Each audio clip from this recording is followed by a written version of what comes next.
ಸಿದ್ದರಾಮಯ್ಯನವರು ಮತ್ತು ಇಡೀ ನಮ್ಮ ಪಕ್ಷ ಕರ್ನಾಟಕದಿಂದ ಹಿಡಿದು ಡೆಲ್ಲಿವರೆಗೆ ಹೇಳಿತ್ತು, ನಮಗೆ ನ್ಯಾಯಾಲಯದ ಮೇಲೆ ನಂಬಿಕೆ ಇದೆ, ನಾವು ನ್ಯಾಯಾಲಯವನ್ನು ಗೌರವಿಸ್ತೇವೆ, ನ್ಯಾಯಾಲಯದ ಹೋರಾಟವನ್ನು ಕೊಡ್ತೇವೆ, ನ್ಯಾಯಾಲಯದಲ್ಲಿ ನಮ್ಮ ಕೇಸನ್ನು ಮಂಡನೆ ಮಾಡ್ತೇವೆ.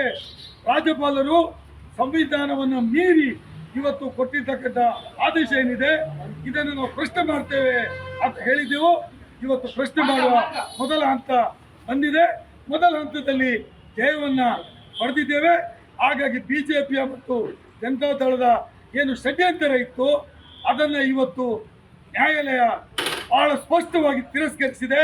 ಈ ರಾಜ್ಯದ ಜನಪ್ರತಿನಿಧಿಗಳು ಏನು ಚುನಾಯಿತ ಸರ್ಕಾರವನ್ನು ಆಯ್ಕೆ ಮಾಡಿದ್ದಾರೆ, ಆ ಸರ್ಕಾರ ಈ ರಾಜ್ಯದಲ್ಲಿ ಜನರ ಸೇವೆಯನ್ನು ಮಾಡ್ತದೆ ಮತ್ತು ಸಿದ್ದರಾಮಯ್ಯನವರ ಒಂದು ನೈತಿಕವಾಗಿರ್ತಕ್ಕಂಥ ಬೆಂಬಲ ಅವರಿಗೆ ಸಿಕ್ಕಿದೆ, ನೈತಿಕವಾಗಿರ್ತಕ್ಕಂಥ ಮಾನಸಿಕವಾಗಿರ್ತಕ್ಕಂಥ ಗೌರವ ಸಿಕ್ಕಿದೆ. ಇಡೀ ರಾಜ್ಯದ ಕಾಂಗ್ರೆಸ್ ಪಕ್ಷದ ಕಾರ್ಯಕರ್ತರು ಇವತ್ತು ಸಂಭ್ರಮವನ್ನು ಆಚರಣೆ ಮಾಡ್ತಾ ಇದ್ದೇವೆ. ಈ ಸಂಭ್ರಮ ಇಡೀ ಕರ್ನಾಟಕ ರಾಜ್ಯದ ಸರ್ವ ಜನರಿಗೆ ನಾವು ಮುಟ್ಟಿಸ್ತಾ ಇದ್ದೇವೆ. ಬಿಜೆಪಿಯ ಮತ್ತು JDSನ ಷಡ್ಯಂತರ, ಕರ್ನಾಟಕ ರಾಜ್ಯದ ಗವರ್ನರ್ ಅವರು ಕಾನೂನು ಮೀರಿ ಮಾಡಿದಂಥ ಅನ್ಯಾಯದ ಆದೇಶ ಏನಿದೆ ಅದಕ್ಕೆ ರಾಜ್ಯದ ಹೈಕೋರ್ಟ್ ಇವತ್ತು ಅದನ್ನು ಭಾಳ ರೀತಿಯಲ್ಲಿ ವಿಶ್ಲೇಷಣೆ ಮಾಡಿ ಯಾವುದೇ ತಪ್ಪು ಇಲ್ಲ ಅಂತ ಹೇಳೋದನ್ನು ಒಂದು ಸ್ಪಷ್ಟವಾದ ಮಾತಲ್ಲಿ ಹೇಳಿದೆ. ನಾನು ಇಡೀ ಆರ್ಗ್ಯುಮೆಂಟನ್ನು ಕೇಳಿದ್ದೇನೆ. ಆರ್ಗ್ಯುಮೆಂಟ್ ಸಂದರ್ಭದಲ್ಲಿ ಜಡ್ಜರು ಕೇಳಿದಂಥ ಪ್ರಶ್ನೆಗಳಿಗೆ ಏನು ರಾಜ್ಯಪಾಲರ ವಕೀಲರಿರ್ಬೋದು, ಎದುರುವಾದಿಯ ವಕೀಲರುಗಳಲ್ಲಿ ಯಾವುದೇ ಉತ್ತರ ಇರಲಿಲ್ಲ.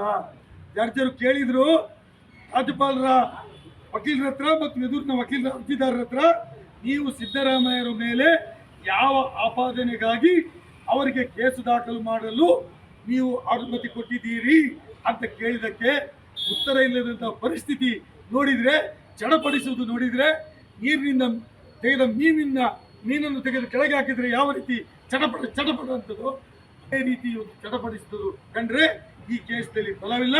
ಸಿದ್ದರಾಮಯ್ಯರ ಪರ ನ್ಯಾಯ ಇದೆ, ಕಾಂಗ್ರೆಸ್ ಪಕ್ಷದ ಪರ ನ್ಯಾಯ ಇದೆ, ಈ ದೇಶದ ಈ ರಾಜ್ಯದ ಬಡವರ ಪರ ನ್ಯಾಯ ಇದೆ. ಏನು ಬಡವರ ಪಾಲಿಗೆ ನಾವು ಕೊಟ್ಟಂಥ ಗ್ಯಾರಂಟಿ ಇತ್ತು ಅದನ್ನು ಹತ್ತಿಕ್ಕಬೇಕು, ಬಡವರ ಹಸಿವನ್ನು ನೀಗಿಸಲಿಕ್ಕೆ ಏನು ನಾವು ಕಾರ್ಯಕ್ರಮ ತಗೊಂಡಿದ್ದೇವೆ, ಅದರ ವಿರುದ್ಧವಾಗಿ ಏನು ಬಿಜೆಪಿಯವರು ಹೋರಾಟ ಮಾಡ್ತಾ ಇದ್ರು, ಅದಕ್ಕೆ ಇವತ್ತು ಸರಿಯಾದ ಉತ್ತರ ಕರ್ನಾಟಕ ರಾಜ್ಯದ ಹೈಕೋರ್ಟ್ ನೀಡಿದೆ. ನಾವೆಲ್ಲ ಸಂತೋಷಗೊಂಡಿದ್ದೇವೆ. ಹಾಗಾಗಿ ಸಿದ್ದರಾಮಯ್ಯನವರ ಏನು ಜನಪರವಾದ ಹೋರಾಟ ಇದೆ, ಅವರು ಮಾಡಿದಂಥ ತೆಗೆದುಕೊಂಡಂಥ ತೀರ್ಮಾನ ಇದೆ, ಅದು ಇನ್ನೂ ಮುಂದುವರಿಯುತ್ತದೆ, ಗ್ಯಾರಂಟಿ ಮುಂದುವರಿಯುತ್ತದೆ. ಕಾಂಗ್ರೆಸ್ ಸರ್ಕಾರ